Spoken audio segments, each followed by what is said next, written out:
প্রিয় দর্শক, আসসালামু আলাইকুম। দেশ ও প্রবাস যে যেখান থেকে আমার এই ভিডিওটি দেখছেন, সকলকেই আন্তরিক শুভেচ্ছা ও অভিনন্দন। এই মুহূর্তে আমি শরীয়তপুর জেলায় চিকুন্দি ইউনিয়নে এবং চিকুন্দি যেই একটি আদালত এবং কোর্ট আছে, সেই কোর্টের পাশে আমি পিছনের একটি বাগানে এই মুহূর্তে একটি ভিডিও নিচ্ছি।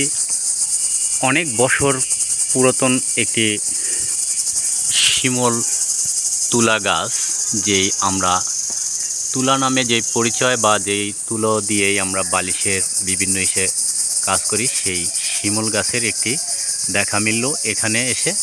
তাই এই শিমল গাছের একটি ভিডিও ধারণ করছি দর্শকের উদ্দেশ্যে। দেখুন যে শিমল গাছটার এতটাই বয়স, এবং এরকম পুরাতন কোনো শিমল গাছ আজ পর্যন্ত আমি এতটা থানা এতটা ইউনিয়নে গিয়েছি কিন্তু কখনো দেখিনি। এর আকার অনেক বড়, এবং এর যেই সাইডের এক একটা বের হয়েছে, যে শিকড়ের পার্টগুলো বের হয়েছে, সে কতটা চওড়া এবং কতটা এর পাশে যদি কেউ লুকিয়ে থাকে কখনো খুঁজে পাওয়া সম্ভব নয়। দেখুন, শিমুল গাছটা অনেক মোটা, এতটা মোটা যে তার পুরোটো ঘের যদি নেওয়া হয় তাহলে এই ঘেরটি এমনভাবে, দেখুন শিমুল গাছের এক একটি শিকড় কি আকার ধারণ করেছে। এবং এই শিমুল গাছটি শরীয়তপুর জেলার মধ্যে সবচেয়ে বড় এবং শ্রেষ্ঠ। এর চেয়ে বড় শিমুল গাছ আর কোথাও আছে কি আমার জানা নেই। দেখুন দর্শক, এই শিমুল গাছটির অনেক বয়স হয়েছে, নিজে নিজে ডালাগুলো ভেঙে বা শুকিয়ে পড়ে, এবং এখনও গাছটি জীবিত আছে। এটা শরীয়তপুরের চিকুন্দি চৌকি যেই আদালত কোর্ট চত্বরের পেছনে এই শিমুল গাছটি।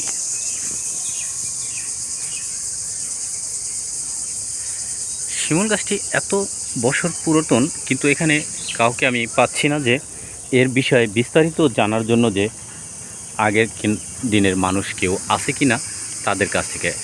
নিম্নত 1 থেকে 150 বছর বয়স হইব, যা আন্দাজ করা যায় আনুমানিকভাবে। প্রাথমিকভাবে এটা নির্ণয় করা এতটুকুই সম্ভব, কিন্তু যদি কেউ এর বিষয়ে ব্যাখ্যা দিতে পারতো তাহলে তার কাছ থেকে আমি সরাসরি সাক্ষাৎ নিতাম এবং এই শিমুল গাছের বিস্তারিত জেনে নিতাম। এই কোর্ট চিকুন্দি শরীয়তপুর জেলার এই কোর্টের এই এরিয়াতে এই প্রথম সরকারি একটি জায়গার মধ্যেই এই শিমুল গাছটির দেখা।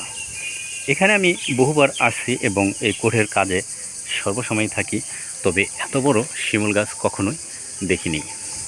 তো এটা পিছনে এসে একটু তাকিয়ে দেখি একটি বিশাল আকারের শিমুল গাছ দাঁড়িয়ে আছে, শত শত বছরের মনে হয়, কিন্তু এটা নিম্নত 150 বছর আইডিয়া করলাম, কিন্তু জানা যায়নি এখনও এর সঠিক বয়স।